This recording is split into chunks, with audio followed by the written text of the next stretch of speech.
Voilà, bonsoir à tous, chers amis. Donc, j'espère que vous êtes déjà connectés. J'ouvre mon micro au maximum parce que j'ai toujours la même remarque de personnes qui me disent qu'ils n'entendent pas très fort. Et je pense qu'il s'agit de votre appareil, hein, puisque quand moi-même j'écoute sur mon micro, mon appareil, quel qu'il soit, je m'entends très fort. Donc, je pense que voilà, il faut faire ça comme ça, quoi. Alors, je me suis connecté plus tôt comme d'habitude pour pouvoir saluer les uns et les autres. Je vois que mon frère Max de la Guadeloupe est déjà connecté. Salut Maxo, ça va? Donc, le Seigneur te bénisse. Voilà, je vois ma fille adoptive là. Donc, sois bénie. Rosie Borval, la sœur Rosie, bienvenue. Soleil sucré, bonsoir. Donc, à chacun, chacune. Voilà, donc, mon frère bien-aimé, François, sois béni. Donc, voilà, la sœur Popo, bienvenue. Voilà, hein, donc tous ceux qui se connectent, on n'a pas beaucoup de temps ce soir pour les salutations, hein, donc puisque j'ai pris que 5 minutes. La sœur Johanna, merci beaucoup. Johanna, sois bénie. Nicole, coucou, bisous. Marie-Madeleine, merci, merci. Donc, sois bénie aussi sur Marie-Madeleine pour tout ce que tu sais. La sœur Enya aussi, coucou à toi, que Dieu te bénisse. Lisette Limier, ma sœur bien-aimée, sois bénie aussi. Donc François Limier aussi, oui, j'avais déjà salué François.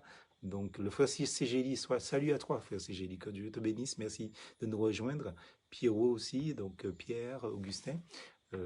Qui d'autre encore que j'ai pas salué. Je pense que j'ai salué déjà tous ceux qui sont présents. Ben voilà, notre Chabine nationale, la sœur Géraldine. Salut, coucou à toi, sœur Géraldine, et coucou à tes enfants, à ton époux aussi. Donc sois béni d'être là. Voilà, voilà, voilà. Donc, je vois que les gens se connectent, hein, donc assez rapidement. Donc, vous attendiez ce moment, certainement. Donc, voilà. Donc, la deuxième Chabine qui se reconnaîtra. Donc, Marie, salut à toi, coucou, que Dieu te bénisse aussi. Merci pour d'être là chacun, chacune.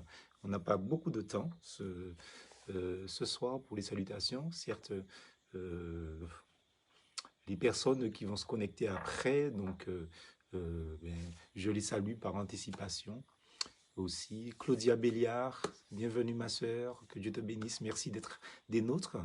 Voilà, donc tous ceux qui se connectent avec nous pour cette étude biblique que nous faisons chaque vendredi soir. Voilà, donc j'espère que on pourra tenir jusqu'à la fin du confinement. Bon, j'ai peut-être des bonnes nouvelles pour vous concernant les études bibliques, les rassemblements, mais bon, j'attends d'avoir des confirmations, hein, donc parce qu'il paraît on pourra faire des enregistrements avec 20 personnes, donc musiciens, choristes peut-être. Donc j'ai des informations brides en tant que ministre de culte et que les ministres de culte pourront donner donc vont recevoir peut-être l'autorisation de faire des enregistrements en direct dans le lieu de culte avec une vingtaine de personnes et qu'ils pourront donner dérogation à des personnes pour venir. Donc, je viens d'avoir l'information. Salut Carl, Clément, coucou Clément, ça va? J'espère que ta journée a été bonne. La sœur Léa, bienvenue. Kevin aussi. Donc, la famille Graviton, donc, puisqu'ils suivent en famille. Donc, voilà. Donc, il est possible que, comme j'ai dit tout à l'heure, qu'on donne dérogation au ministre de culte, c'est-à-dire au pasteur, donc qui pourra qui pourront, eux, donner dérogation à une vingtaine de personnes pour faire des enregistrements dans les lieux de culte. J'espère que ça va se confirmer. Donc, j'ai des informations en bride. Hein. Donc, j'attends que les instances m'envoient encore d'autres informations pour savoir quand est-ce qu'on pourra faire ça et si on peut faire ça. Donc, on va mettre en place des choses encore beaucoup plus fluides et beaucoup plus bien faites que ce que je suis en train de faire là. Donc, voilà. Donc, est-ce qu'il y a d'autres personnes que je n'ai pas saluées? Je pense que j'ai salué tout le monde aussi. Donc, tous ceux qui nous rejoignent, donc soyez les bienvenus. Donc, je surveille l'heure. Ben, il est 18h30. Voilà, donc je ne peux pas aller plus loin dans les salutations. En tout cas, bienvenue. Je vous invite à commencer ce moment par la prière. Donc, on demande au Seigneur sa grâce, comme d'habitude. Prions. Père éternel, nous te rendons grâce et nous te bénissons pour tous les bien-aimés qui sont déjà connectés. Nous te remercions de ceux qui sont présents et qu'ils veulent être à ton écoute. Nous venons devant toi parce que nous sommes pécheurs. Nous venons devant toi parce que nous sommes conscients de nos limites. Nous venons devant toi parce que nous connaissons, Seigneur, que tu es un Dieu tout-puissant. Alors, pardon pour nos péchés et sois adoré pour ton amour, ce que tu es. Et sois loué aussi pour ta fidélité, ton amour aussi qui se manifeste par le pardon que tu nous accordes.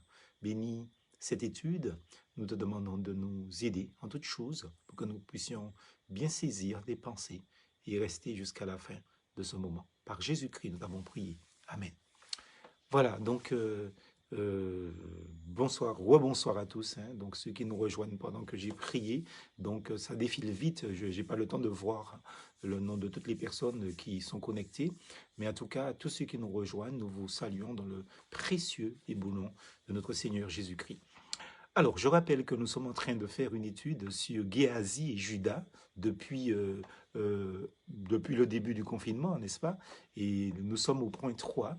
La semaine dernière, on a parlé du troisième point, de l'introduction, du 3.1, 3.2. Et ce soir, nous voulons ensemble voir le 3.3 et peut-être commencer le quatrième grand point, qui était censé être le dernier point de cette étude. Mais comme ils ont parlé qu'ils vont en fait allonger le confinement jusqu'en mai, donc j'ai déjà donné un cinquième point aussi, on verra ça. Donc, mais je voudrais avec vous, ensemble, parler donc de ce point, ce point 3.3, que nous allons intituler tout simplement, donc c'est important que je puisse le dire, le temps que je mette en place ma Bible, hein, donc ça je ne l'ai pas faite. Nous allons donc lire dans la parole, bien sûr. Je mets en place les choses. Voilà, donc je vous invite à prendre votre Bible, si vous l'avez sous la main. Nous allons lire dans Matthieu 27, au verset 9. Matthieu 27, verset 9. Donc, je prends ma Bible, je ne l'avais pas sélectionnée, donc vous excusez pour cette petite hésitation. Voilà, donc il nous est dit, alors s'accomplit ce qui avait été annoncé par Jérémie le prophète. Ils ont mis les 30 pièces d'argent, la valeur de celui qui a été estimé, qu'on a estimé de la part des enfants d'Israël. Donc voilà un peu ce troisième point, 3.3, que nous intitulons comme suivant, le prix auquel il a été estimé. Donc le « il », bien entendu, il s'agit de Jésus-Christ, le prix que Jésus-Christ a été estimé. Voilà, donc combien on veut le vendre en fait. Et le texte de Matthieu, chapitre 27, au verset 9, nous dit des choses assez clairement aussi. Alors, moi je voudrais commencer ce troisième point, ce sous-point, ce 3.3, par des questions, il me semble, qui nous aident dans l'application de ce que nous écoutons. Alors la question, elle est la suivante. Christ, Fils de Dieu, Christ crucifié, n'est-il pas celui que tout homme devant qui est placé l'Évangile est appelé à estimer? Donc, ce Jésus-là, c'est la personne pour laquelle l'humanité entière devait avoir de l'estime, mais sans mesure, sans compter en réalité.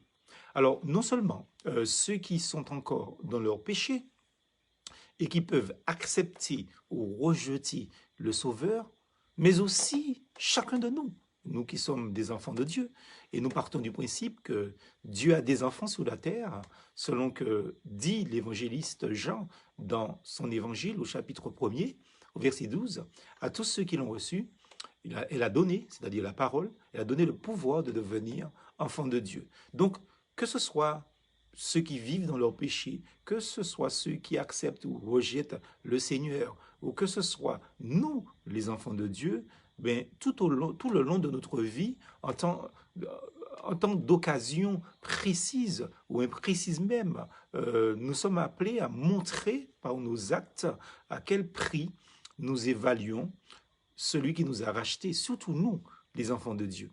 Or, nous voyons, amis auditeurs, ce qui s'est passé dans cette histoire, déjà ce verset 27, et chapitre 27, ce verset 9 que nous avons lu ce soir, eh bien, il a été estimé de la part des enfants d'Israël à tel prix. Vous voyez, donc ça c'est important. Donc, dans tel choix, devant tel avantage, à propos de telle distraction, a-t-il plus de prix pour nous que ce qu'il nous demande d'abandonner? Vous voyez, donc c'est une vraie question. Ça voudrait dire, en termes simples, la question posée pourrait être la suivante, hein. Mais quels que soient les intérêts que nous avons, quels que soient les avantages que nous pourrions avoir aussi, à quel prix justement nous évaluons notre Seigneur et Sauveur Jésus-Christ? Interrogeons-nous à ce sujet, nous qui le connaissons de près, ce Seigneur, ce Dieu que nous servons, qui est Jésus-Christ. Et ça, il nous faut toujours l'affirmer que Jésus-Christ, il est véritablement Dieu. En ce qui concerne Judas, lui, qui a vécu plus de 3 années dans l'intimité du Maître, Jésus-Christ. Mais qu'est-ce qui s'est passé, amis auditeurs? Donc, à quel prix Judas a-t-il évalué le Seigneur?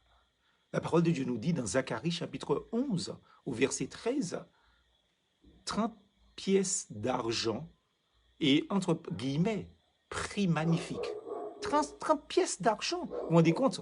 Auquel Judas et les anciens d'Israël, le peuple de Dieu, le peuple de Jésus-Christ, les compatriotes de Jésus-Christ, ils ont estimé Jésus, le Nazaréen, Jésus, le Fils de Dieu, à 30 pièces d'argent.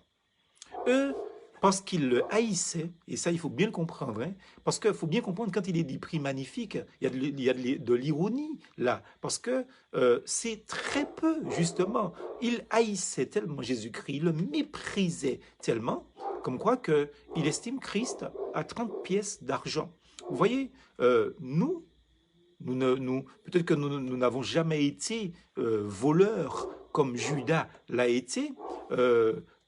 Peut-être que nous n'avons jamais été, l'argent n'a jamais été un problème pour nous. Peut-être que nous avons étouffé l'amour de l'argent dans notre cœur, justement. Mais est-ce que le prix que nous évaluons Jésus-Christ est un prix aussi médiocre que ce que les sacrificateurs, avec Judas bien sûr, ont estimé que le Seigneur valait? Alors, nous pourrions, amis frères et sœurs et amis auditeurs, hein, donc nous pourrions multiplier les exemples. Vous pourrez vous-même en chercher bien d'autres, des exemples dans la Bible, etc., pour savoir à quel prix nous évaluons Jésus-Christ, c'est-à-dire est-ce que Christ est cher à notre cœur, justement. Et la question, toujours aussi actuelle, se pose à chacun d'entre nous, justement. Quel est pour nous, à chaque jour de notre marche chrétienne, le prix de celui qui a été évalué? C'est-à-dire, à quel prix évaluons-nous notre Seigneur et Sauveur Jésus-Christ?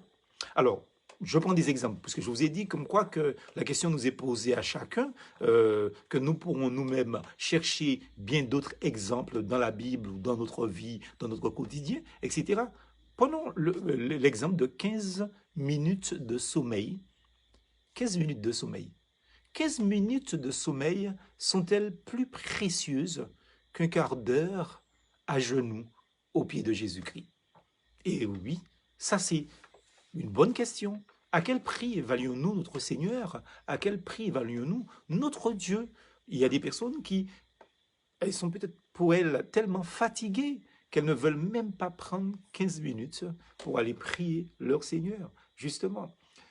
Un autre exemple, une soirée de spectacle ou de distraction vaut-elle plus qu'une heure autour du Seigneur Jésus-Christ, avec les siens, c'est-à-dire avec les enfants de Dieu? Est-ce que je préfère, par exemple, aller me distraire le jour de l'étude biblique le soir de l'étude biblique, le matin du culte, par exemple, les 2 heures du culte, pour, d'une certaine manière, excusez-moi, satisfaire mes propres ambitions, mes propres désirs, au lieu de satisfaire le Seigneur lui-même. Vous voyez donc, et si je choisis la soirée de distraction, si je choisis les loisirs, au lieu d'être avec le Seigneur ou avec les enfants de Dieu, etc., pour l'étude de sa parole, pour chanter son nom, ça voudrait dire que les distractions ou la distraction vaut plus que le Seigneur Jésus-Christ dans ma vie.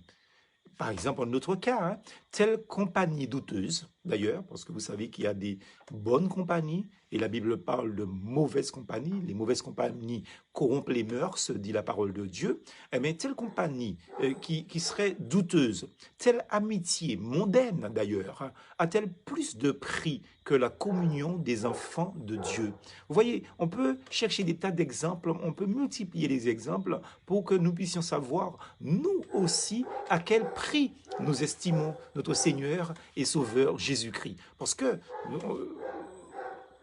c'est facile de dire comme quoi que Judas a vendu le Seigneur pour 30 pièces d'argent, malheureux qu'il est, etc. Mais nous, à quel prix nous estimons notre Seigneur?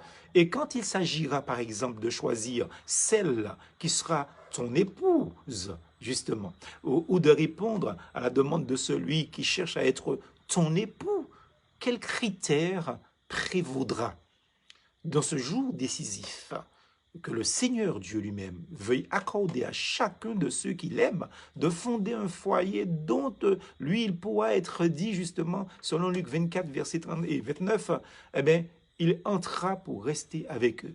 Est-ce que si je choisis de me marier, c'est-à-dire moi je le suis déjà, attention, donc je parle à la première personne du singulier, si vous choisissez un compagnon ou une compagne, est-ce que c'est quelqu'un qui sera un enfant de Dieu et que Christ pourra dire, eh bien, je rentre chez toi ce soir et je peux rester avec toi. Luc 24, verset 29. Vous voyez, donc, c'est important que nous puissions nous poser des vraies questions. L'exemple de Judas est malheureux, ça c'est sûr. Judas, il a fait quelque chose d'horrible, de terrible, etc. Mais nous, à quel prix évaluons-nous notre Seigneur et Sauveur Jésus-Christ? À quel prix, justement? Et dans le jour où tout sera remis, où tout sera mis en lumière, justement, eh bien, la parole de Dieu nous dit quand même clairement que chacun verra pour lui-même dans la clarté où rien ne pourrait être caché, hein, puisque le Seigneur nous a dit que tout sera mis au jour, tout sera mis à la lumière. Un jour, eh bien, un jour, nous saurons quel aura été pour le Seigneur le prix, ou pour nous-mêmes, le prix de celui qui a été évalué. Quelle valeur a le Seigneur pour nous-mêmes? Vous voyez, donc, ce point était important parce que pour moi, ça parle du fait que Judas, il a vendu le Seigneur, il a vraiment vendu le Seigneur. Hein. Je crois que des fois, dans nos méditations, dans nos lectures, nous ne prenons pas le temps peut-être de méditer en profondeur Matthieu 27, verset 9, où il est vraiment question que Judas a vendu Jésus-Christ. Il faut bien comprendre ça. Hein. Judas a vendu son maître. Et je me dis, des fois, il y a peut-être plus de commerçants dans les églises qu'il n'en a dans le monde. Nous vendons notre Seigneur, c'est-à-dire que quand nous marchons dans les choses avec le Seigneur, quand nous marchons dans les loisirs avec le Seigneur, quand nous marchons dans la collecte, quand nous marchons dans ceci ou cela, eh bien, d'une certaine manière, nous vendons le Seigneur aussi. Alors, quel prix a-t-il été estimé? Et ça, je voudrais quand même rappeler que c'est ce Judas-là qui était choqué quand la femme était en train de répandre le parfum de grand prix sur les pieds du Seigneur, nous dit la parole. Et le prix de ce parfum valait une année de travail, une année entière de travail.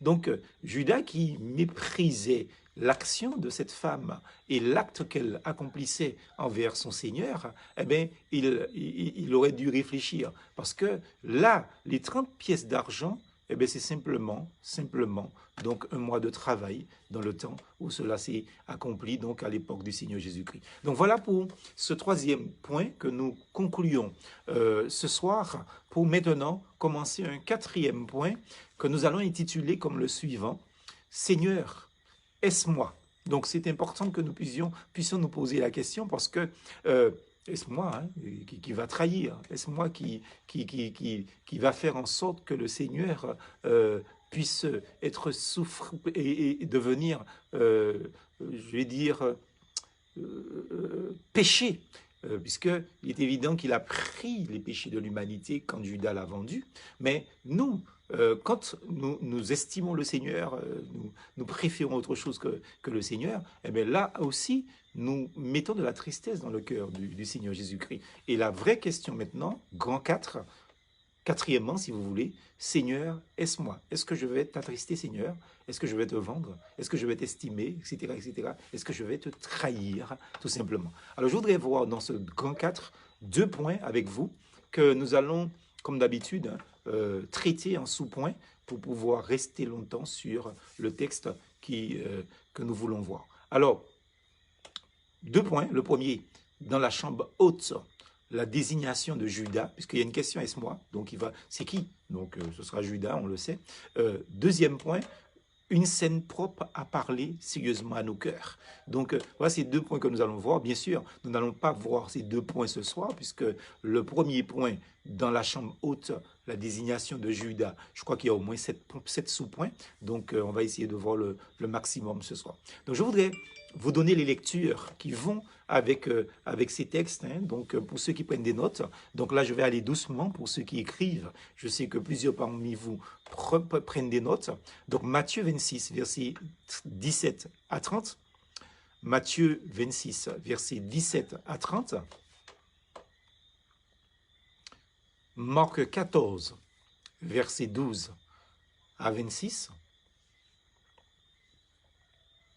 Et Jean 13, versets 21 à 32. Alors, je vais répéter pour ceux qui prennent des notes.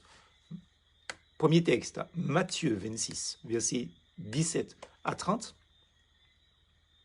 Marc 14, versets 12 à 26. Et Jean 13, versets 21 à 32. Donc voilà, si quelque chose vous a échappé, vous pouvez toujours écrire dans les réactions que vous n'avez pas entendu les références et je vais vous poster cela sans problème. Alors, je continue mon introduction de ce grand point 4, Seigneur, est-ce moi? La question, Seigneur, serait-ce moi ou est-ce que c'est moi? C'est une question qui a été posée par chacun des disciples alors que Jésus venait de leur dire dans Matthieu 26, versets 21, 22, 23, Jésus vient de leur dire, l'un d'entre vous me livrera. Et là, stupeur. Donc, ils étaient réunis dans la chambre haute, nous dit la parole de Dieu. Ils étaient là pour célébrer la célébration de la Pâque. Et leur maître allait désigner un traître. Mais auparavant, Jésus voulait exercer, en fait, leur conscience.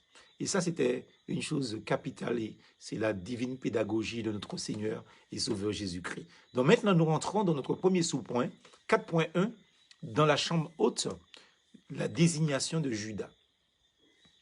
Alors le texte donc, est important. Nous voyons donc dans ce premier sous-point, un sous-point du sous-point, d'accord? Donc, alors vous allez noter ça ainsi. Donc, les frères et sœurs d'Ajoupa Bouillon sont habitués avec mes annotations. Donc, alors je répète, je vais lentement.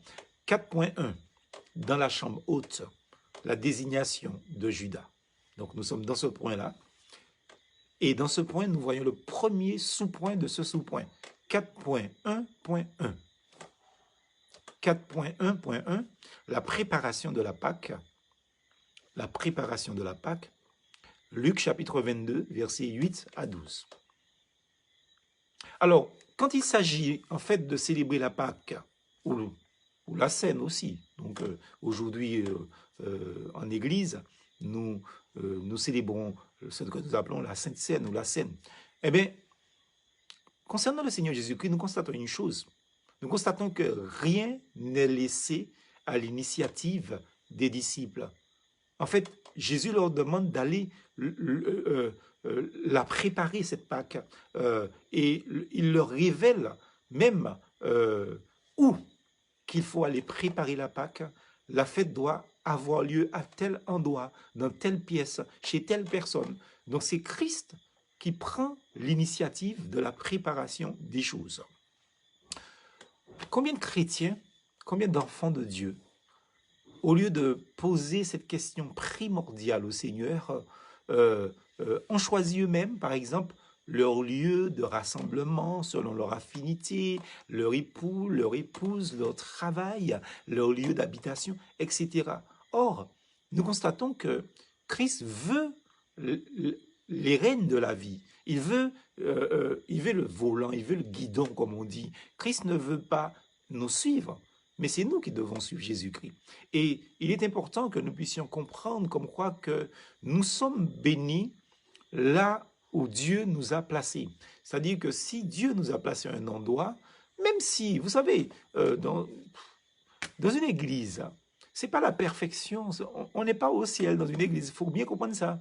Il y aura des frères sympathiques et sœurs sympathiques. Il y aura des frères et sœurs gentils. Il y aura des sœurs et frères qui ne le sont pas. Il y aura ceux qui plus ou moins, etc. Mais si c'est Dieu qui nous a placés là où nous sommes, eh bien, nous sommes dans la bénédiction. Et nous ne pouvons être bénis que si nous sommes là où Dieu veut que nous soyons. Si ce que vous faites là où vous êtes, etc., votre activité, quelle que soit l'activité que vous faites, justement, vous n'êtes pas heureux dans ce que vous faites, c'est que vous n'êtes pas là où Dieu veut que vous soyez. Parce que la parole de Dieu est claire, amis auditeurs, frères et sœurs.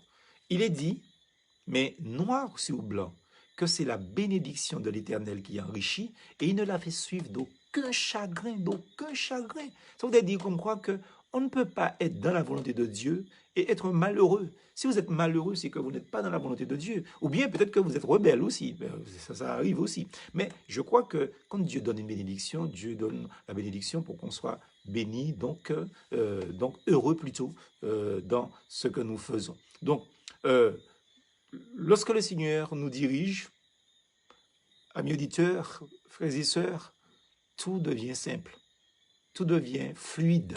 Il faut bien comprendre ces choses-là. Donc, il a suffi aux disciples, par exemple, de se laisser conduire par un homme portant une cruche d'eau, au verset 10.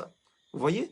Et la cruche d'eau là, hein, c'est l'image pour nous du Saint-Esprit qui nous fait comprendre la parole. Parce que Christ dit que celui qui a soif, il lui donnera de l'eau vive qui jaillira de son sein jusque dans l'éternité. L'eau là, dans cette cruche d'eau, justement, c'est une allusion à l'Esprit Saint.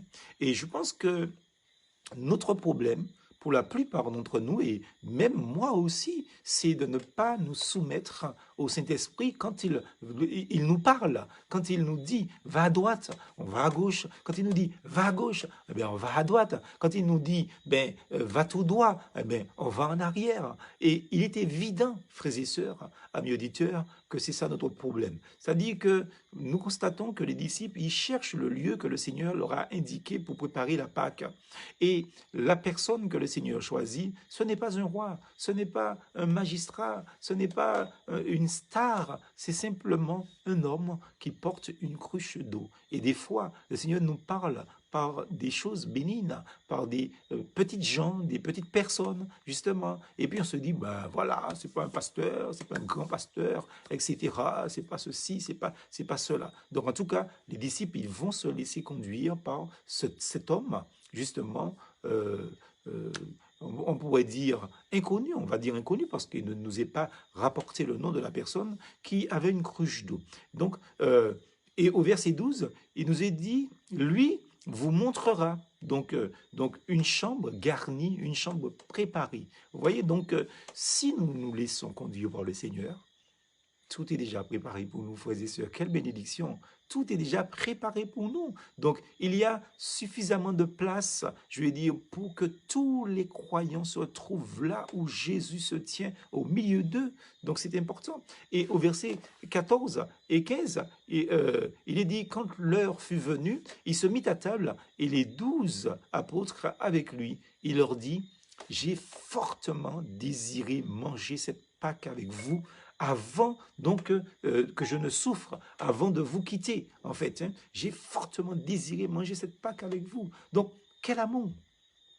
Le Seigneur présente cette rencontre non comme une faveur qu'il leur accorde, vous voyez? Donc, mais comme un besoin de son propre cœur, comme quelqu'un qui, avant de quitter sa famille, désire avoir avec elle une réunion d'adieu, en fait.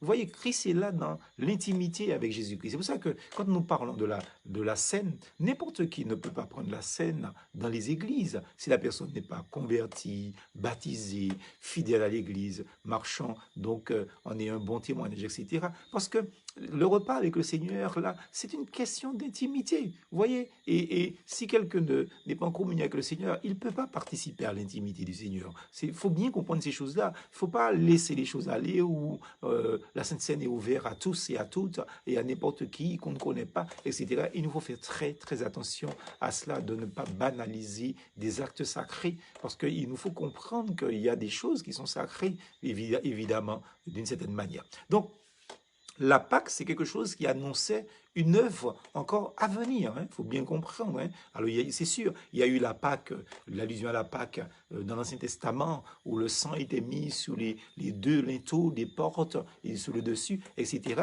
Mais cette Pâque-là n'est pas n'importe quelle Pâque, parce que l'agneau qui sera immolé, c'est Jésus-Christ. Vous voyez, c'est quelque chose d'avenir que ça annonce. Et en célébrant, je reviens à la scène, eh bien, les croyants allaient désormais rappeler à la face du monde, chaque premier jour de la semaine, l'entrée de la croix accomplie à la gloire de Dieu. Donc, chaque fois qu'ils sont assemblés pour rompre le pain, eh bien, les chrétiens annoncent la mort du Seigneur jusqu'à ce qu'il vienne. Vous voyez, donc, ça continue. C'est-à-dire, au temps de Jésus-Christ, avec les apôtres, avec les disciples, ça annonçait le sacrifice du Seigneur Jésus-Christ.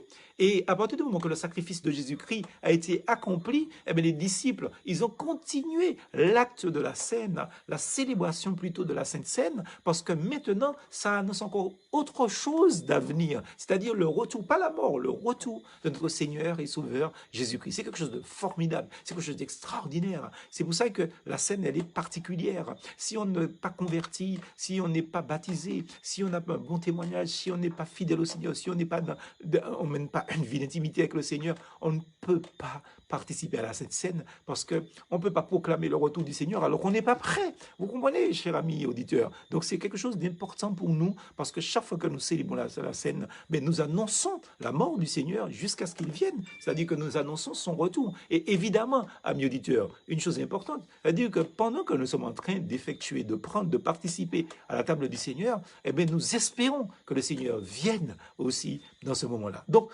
pensons un peu à ce que pouvaient être les sentiments du Seigneur Jésus-Christ en mangeant cette Pâque avec ses disciples. Elle était la figure donc du sacrifice de lui-même qu'il allait bientôt accomplir. Et c'était quelque chose de fort parce que Christ mange la Pâque tout en sachant qu'il est en train de célébrer sa mort à venir. Vous voyez, donc c'est quelque chose de terrible. Et je pense, amis auditeurs, comme quoi que dans ce moment-là de préparation de la Pâque, c'était un moment formidable et je pense que tout disciple du Seigneur Jésus-Christ aurait aimé participer à ce moment extraordinaire.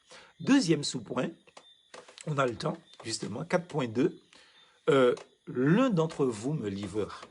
Voilà donc le titre de ce deuxième sous-point. L'un d'entre vous me livrera. Alors, au moment de ce dernier repas, ou ce dernier souper, si vous voulez, Jésus portait un grand, grand fardeau sur son cœur. Il avait gardé depuis longtemps ce terrible secret qu'il allait maintenant révéler à ses disciples. Terrible.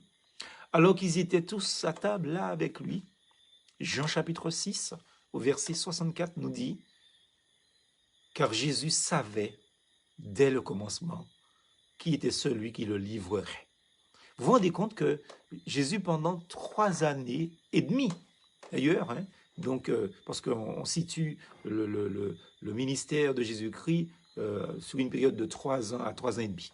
Donc, pendant 3 ans à 3 ans et demi, eh bien, Christ vivait avec quelqu'un qui était un traître, mais il savait qui était cette personne. Et c'est terrible, parce que c'était un secret il ne pouvait pas le dire. Il ne l'a dit à personne, même pas à Pierre, et même pas à celui qui s'appelle le disciple que Jésus aimait, c'est-à-dire l'apôtre Jean. Christ a gardé ce secret. Et c'est quelque chose de formidable parce que, là encore, c'est un exemple pour nous. Nous devons savoir garder des secrets. Nous devons pouvoir savoir garder les secrets qu'on nous confie. Nous devons être une tombe. Nous devons être, je vais dire, blindés, de sorte que les gens puissent avoir confiance en nous quand ils nous confient donc des choses de leur vie. Donc dans Jean chapitre 13, au verset 21, il nous est dit que Jésus fut troublé dans son esprit et il rendit témoignage en disant, en vérité, je vous le dis, l'un de vous me livrera. L'un de vous me livrera. Alors pour lui, c'était une indicible tristesse de savoir que le maître se trouvait parmi les 12 qu'il avait suivis durant tout son ministère et à l'instant là, il allait révéler, mais parmi eux, un traiteur.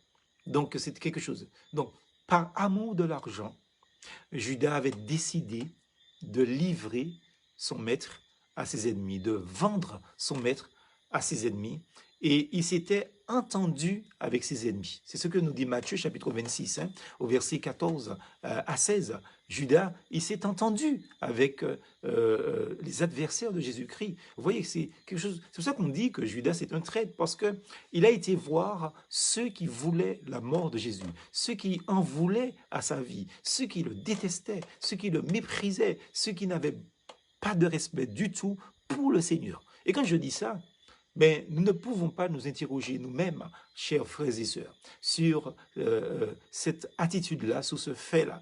Quand on dit que Judas, il a trahi Jésus avec les ennemis de Jésus, il s'est entendu avec les ennemis de Jésus, avec les gens qui détestaient Jésus. Mais nous, qu'est-ce que nous faisons? Justement, quand nous sympathisons avec des personnes qui ne veulent pas du tout, mais pas du tout, en train de parler de Jésus. Des personnes qui ne veulent pas entendre parler de Jésus, pardon. Donc, vous vous rendez compte de cela? Donc, on a peut-être des fréquentations d'individus, de personnes qui, quand on est avec eux, eh bien, ils ont tellement la haine de Jésus-Christ qu'ils ne veulent pas qu'on parle de Jésus-Christ et nous ne parlons pas de Jésus-Christ. C'est ce qui est terrible, chers amis auditeurs. Nous ne parlons pas parce que nous allons les déranger. Vous vous rendez compte de cela? Eh bien, si tel est le cas, s'il y a une personne dans ma fréquentation qui ne supporte pas que je lui parle de mon Seigneur, que je lui parle de mon Dieu, que je lui parle de mon Maître, que je lui parle de mon Sauveur, eh bien, cette personne, pour moi, n'est pas fréquentable, amis auditeurs. C'est ce que je vous dis. Et c'est cette position qu'il vous faut prendre. Nous ne pouvons pas pactiser avec les ennemis de Jésus-Christ, comme Judas l'a fait. Nous ne pouvons pas comploter avec les ennemis, sympathiser avec les ennemis de Jésus-Christ. Et il nous faut faire très attention, parce que d'une certaine manière, c'est trahir Jésus, parce que nous sommes avec ses ennemis. Troisième sous-point. On va l'intituler ainsi, 4.3, la perplexité des disciples. Les disciples sont perplexes à ce moment-là, puisque Christ dit, l'un de vous me trahira ou me livrera.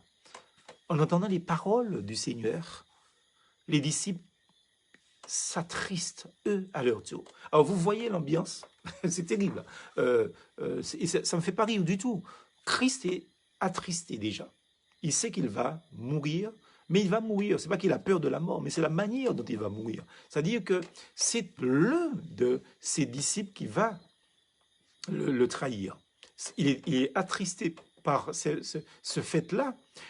Et maintenant qu'il a dit, l'un de vous me trahira, eh bien, ce sont les disciples maintenant dans leur ensemble qui sont attristés à leur tour. Et ça, c'est quelque chose de terrible, amis auditeurs. Ça, c'est terrible. L'ambiance est plombée à ce moment-là. C'est-à-dire, on se retrouve autour d'une table où personne ne peut parler. Je ne sais pas si vous avez déjà vécu des moments comme ça. Il y a un repas de famille ou un repas avec, je vais dire, des amis. Et puis, brusquement, il y a une personne qui sort une absurdité. Et puis, tout le monde a honte. Et personne ne dit mot. On entendrait même des mouches ou une mouche voler parce qu'on est tellement gêné, on a envie de rentrer dans ses chaussures, quoi. Vous voyez ce que je veux dire? Donc, et là, les gens sont attristés, les disciples sont attristés, Christ est attristé. Une seule personne ne l'est pas, Judas. C'est terrible, hein? C'est terrible. Et c'est vrai que très souvent, il arrive que les églises passent par des moments difficiles, souffrent dans des combats terribles. Et on a envie que l'Église fasse corps, que tous les chrétiens soient solidaires dans ce moment-là. Eh bien, il y a toujours un ou deux ou trois, donc, qui jouent l'indifférent, tel Judas, justement, qui ne compatissent pas du fait que le corps de Christ, dans sa localité, bien sûr, est en train de souffrir, de passer par des mauvais moments. Et c'est dommage, c'est ça. Non seulement l'épreuve attriste l'Église, mais le fait qu'il y a deux ou trois qui, d'une certaine manière, se détachent du groupe attristé par le fait que l'Église du Seigneur souffre, il y a une deuxième raison de souffrance encore. Ça finit par aussi attrister aussi tout le peuple de Dieu. Donc, il souffre à cause de l'épreuve et il souffre parce que dans l'Église, il y a ceux qui se disent enfants de Dieu, qui se disent être membres du corps de Christ, mais qui jouent l'indifférent. Et ça aussi attriste le peuple de Dieu aussi. Faites attention que vous ne soyez pas un sujet de tristesse pour le peuple de Dieu. Frères et sœurs, ça, ce que je dis là est important. Donc, on est dans un moment où l'ambiance est plombée. Christ est triste et les apôtres sont, en tout cas, 11 apôtres sont tristes. Il est difficile de mesurer, je veux dire, le choc qu'ils ressentent, mais véritablement. Déjà, le Seigneur avait dit dans Matthieu 26, au verset 2, il avait dit, vous savez que dans 2 jours, c'est la Pâque, et le Fils de l'homme est livré pour être crucifié. Les disciples avaient enregistré ce message, amis auditeurs. Il leur avait annoncé dans Jean chapitre 16, au verset 20, vous pleurerez et vous vous lamenterez, tandis que le monde se réjouira. Vous voyez, donc, et toutes ces paroles doivent revenir dans la tête, dans l'esprit des disciples d'une manière puissante, d'une manière forte. Ils ont tristesse sur tristesse. Et maintenant, leurs affections sont mises à l'épreuve. Ils sont déjà tristes.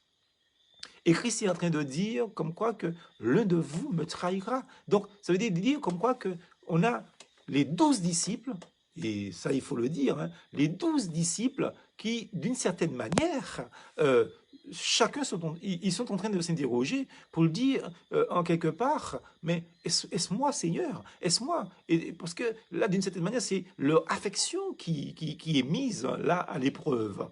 Et étant ainsi sondés par le Seigneur dans leur âme, par la parole même du Seigneur, l'un d'entre vous, parce que Christ n'a pas encore dit c'est qui, hein, personne ne sait qui c'est, sauf Christ, bien sûr. L'un d'entre vous, il y a Pierre qui doit se poser toutes sortes de questions, Barthélemy, Jacques, Jean, André, etc. Chacun est en train de s'interroger d'une manière particulière. Et les disciples montrent qu'ils n'ont pas confiance en eux-mêmes parce que c'est terrible, parce que ils savent que c'est pas eux. C'est là que ça doit nous interpeller. Si vous savez que c'est pas vous qui avez fait quelque chose et qui fera quelque chose, vous n'avez pas à interroger pour demander est-ce moi Seigneur. Mais il demande est-ce moi Seigneur, alors qu'en quelque part ils sont conscients qu'ils n'ont élaboré aucun plan pour livrer le Christ. Mais comme ils connaissaient la puissance du Seigneur, peut-être se demandait-il justement, est-ce que dans l'avenir je ne vais pas livrer le Seigneur? Mais c'est un manque de confiance en eux-mêmes. Donc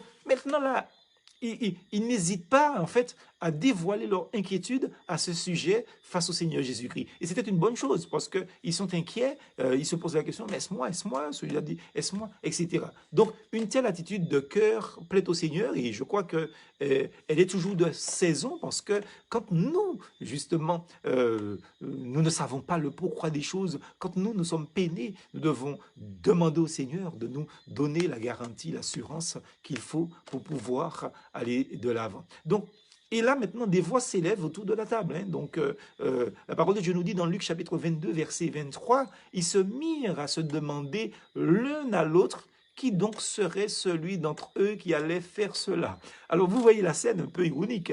Au lieu de dire au Seigneur, mais Seigneur, est-ce que c'est moi directement? Mais ils se demandent, l'un demande à l'autre, mais est-ce que c'est moi? Est-ce que c'est moi? Est-ce que c'est toi? Est-ce que c'est moi? Est-ce que c'est toi? Est-ce que c'est nous? Vous voyez, donc, c'est la confusion totale. L'ambiance est plombée.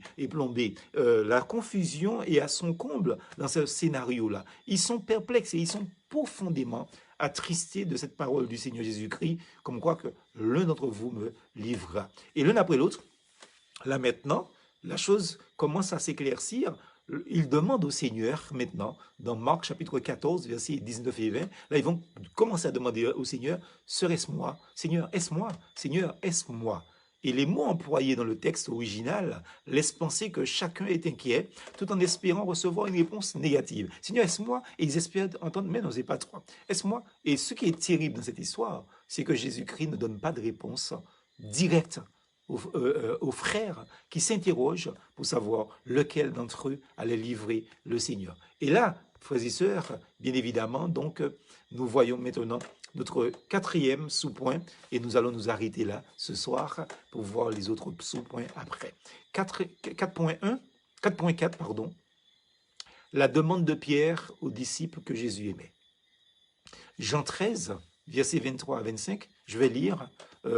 Or, l'un de ses disciples que Jésus aimait était à table tout contre le sein de Jésus. Simon-Pierre lui fait alors signe de demander qui était celui dont il parlait. Lui s'étant penché sous la poitrine de Jésus, lui dit, Seigneur, qui est-ce? Qui est Seigneur? L'expression « le disciple » que Jésus aimait est celle dont Jean se sert dans son évangile pour parler de lui-même en fait. Il connaissait l'amour de Jésus pour tous les siens, donc Jean 13, verset 1er, qu'on ne peut pas lire, mais il avait aussi compris qu'il était personnellement l'objet de cet amour aussi, de la part de Jésus-Christ. Donc, il occupait près du cœur du Seigneur une place de choix, et c'est là qu'il avait part à ses communications intimes avec le Seigneur. Pierre aussi, d'une certaine manière, mais il est évident, amis auditeurs, comme quoi que certainement que Jean peut-être, je dis peut-être particulière avec le Seigneur Jésus-Christ. Donc voilà, on va s'arrêter là pour ce soir, amis auditeurs, parce que je ne veux pas être trop long, n'est-ce pas? Parce qu'il y a déjà 45 minutes, je ne veux pas être trop long, donc ça peut être pénible d'écouter trop longtemps. Donc que le Seigneur bénisse cette parole que nous avons entendue. Vendredi prochain, nous allons continuer. Mais je voudrais prier avec vous. Père très saint, nous te remercions pour ta parole et nous te bénissons de ce que tu nous accordes cette grâce d'écouter ta parole, même si c'est de manière virtuelle que nous pouvons nous réunir, mais nous sommes quand même réunis et nous te bénissons. Bénis tous les auditeurs, bénis tous les internautes qui se sont connectés ce soir en direct. Bénis tous ceux qui vont encore regarder sur Facebook et ceux qui vont regarder sur la chaîne YouTube ce message. Bénis leur écoute et fais en sorte que chaque interrogation, chaque réponse soit pour leur vie personnelle. Nous te bénissons et te remercions pour toutes choses dans le nom de Jésus. Amen. Voilà, amis auditeurs, je vous remercie encore pour votre fidélité. Je vous donne rendez-vous dimanche matin pour le message dominical à 11 h, comme d'habitude. Et bien évidemment, donc, je vous dis de rester chez vous. Si vous n'avez rien à faire dehors, restez encore chez vous. Et puis, comme d'habitude, je vous dis, plus force en Jésus. Que Dieu vous bénisse. À bientôt.